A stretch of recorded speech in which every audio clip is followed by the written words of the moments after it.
Christians from Mosul in northern Iraq have fled the city after being given a deadline of Saturday afternoon to convert to Islam. Extremists from Al-Qaeda offshoot ISIL gave them a choice of denouncing Christianity, paying a protection tax, or death by the sword.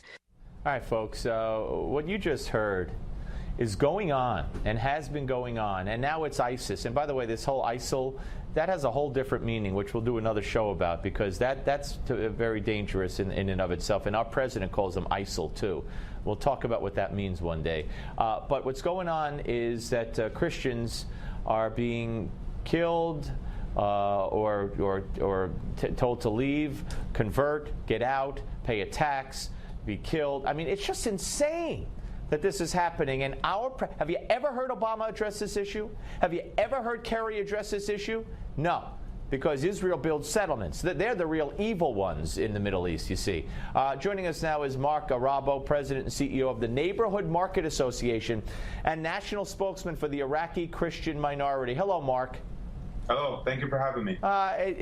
Look, I'm Jewish, okay, and I've done so many shows on this, and I just don't get it. I know our media is left wing, but I still don't understand how they could sit by and watch this happen.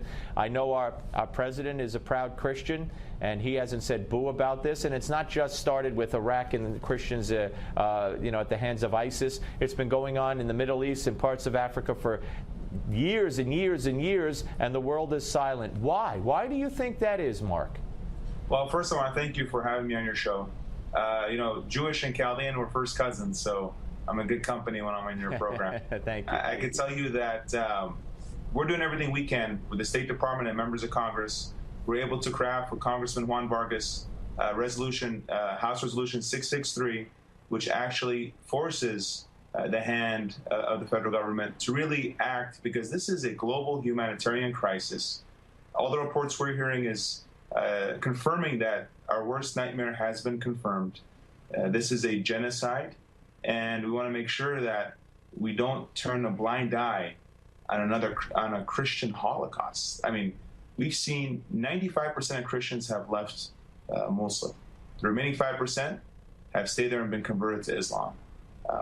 We have to do everything we can in our power to make sure that Christianity, and not just because of Christians, but any religion all throughout the world, anyone that's attacked or being persecuted for who they are, should never happen in 2014, and it is. And we're frustrated with what's going on, but we're cautiously optimistic, and we're not giving up.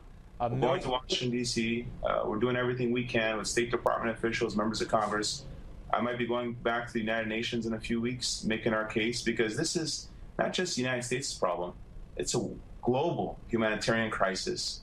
Absolutely. Absolutely, Mark. And let me just say, when you come to New York, please let our guys know, and we'll have you up here if we get it all worked that out. We're right a few blocks from the United Nations. 1.5 million Christians in Iraq in 2003 when we went in there, and now it's dropped to about 400,000 under ISIS. And you see similar stories and hear similar stories all throughout the Middle East. And of course, Christians predate Muslims in the Middle East. I guess specifically in Iraq, I would imagine, by a lot of years. Correct? Right. No, that's very true. And the heartbreaking thing now is Christianity in Mosul is dead. There are no Christians left. And right now, we're working really hard to get the 400,000 people that are still there. We want to get them safe passage into Turkey or into Kurdistan. But the one issue we're having is ISIS or ISIL has been taking away all the passports. They took all the property and they burned everything.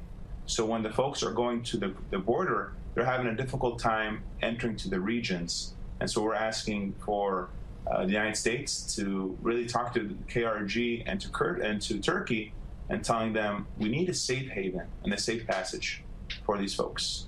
And the world community needs to act. This is a Christian Holocaust, and it's going to get worse. And we can't have this happen. We need to learn from the mistakes that the world has made in the history. We have to make sure that. Why do you think? I mean, I've had my good buddy Bill Donahue, the head of the Catholic League here in New York.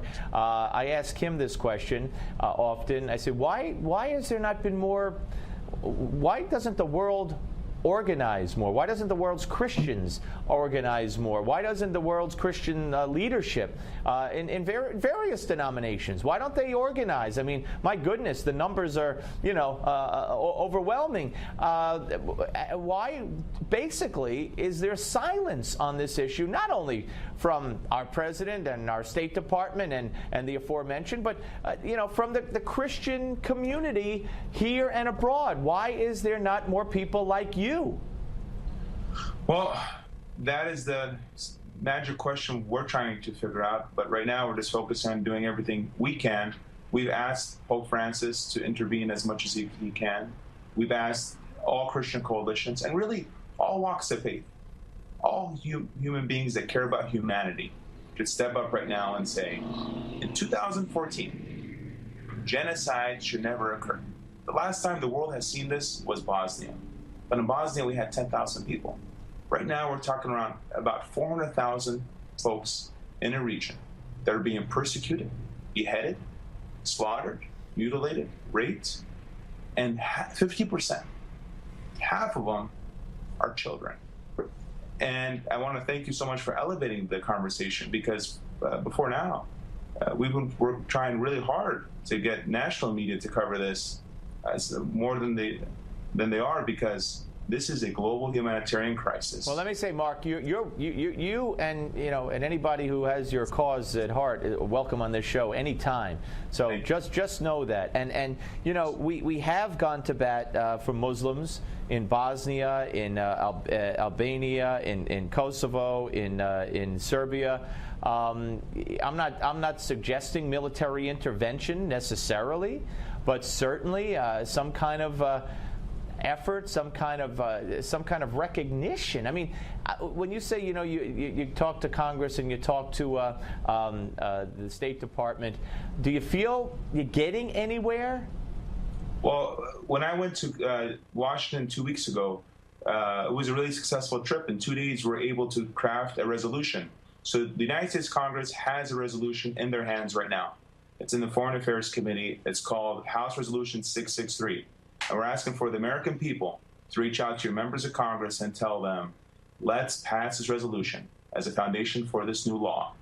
And let's give these children and families a chance not just to survive, but to live. As human beings, we need to make sure that we have compassion for people that are being slaughtered for just being Christian.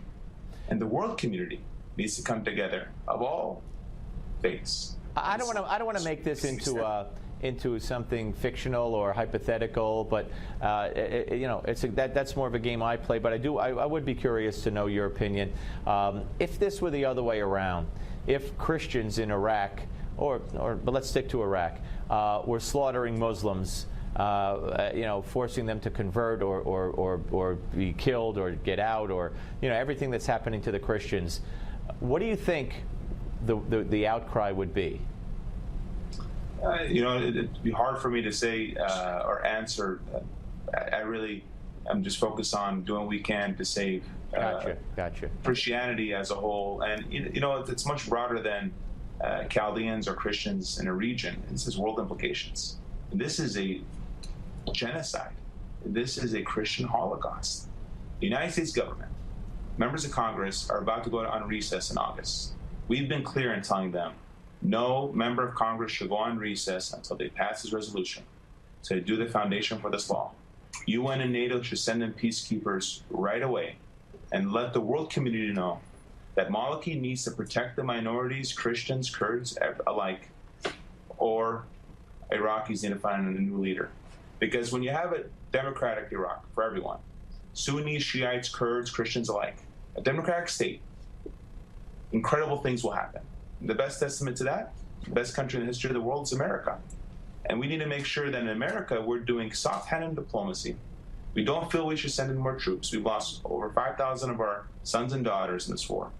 And it's unraveling before our eyes. But on the other hand, we need to push United Nations to do a safe passage for these Christians and these families, and we'll do everything we can as human beings first, with a human heart, to save these families, to save these children. They're being beheaded. ISIS is beheading children. They're holding their heads as trophies. As trophies. Yeah. This should be appalling to every human being on this world. Mark, thank you so much. You have a website or anything people could go to? Sure, it's marcorabo.com, and we're doing everything we can to elevate the conversation. Okay, marcorabo.com, and spokesman for the Iraqi Christian minority. We'll be in touch, Mark. Thank you very, very, very much. Folks, this is very, very, very important.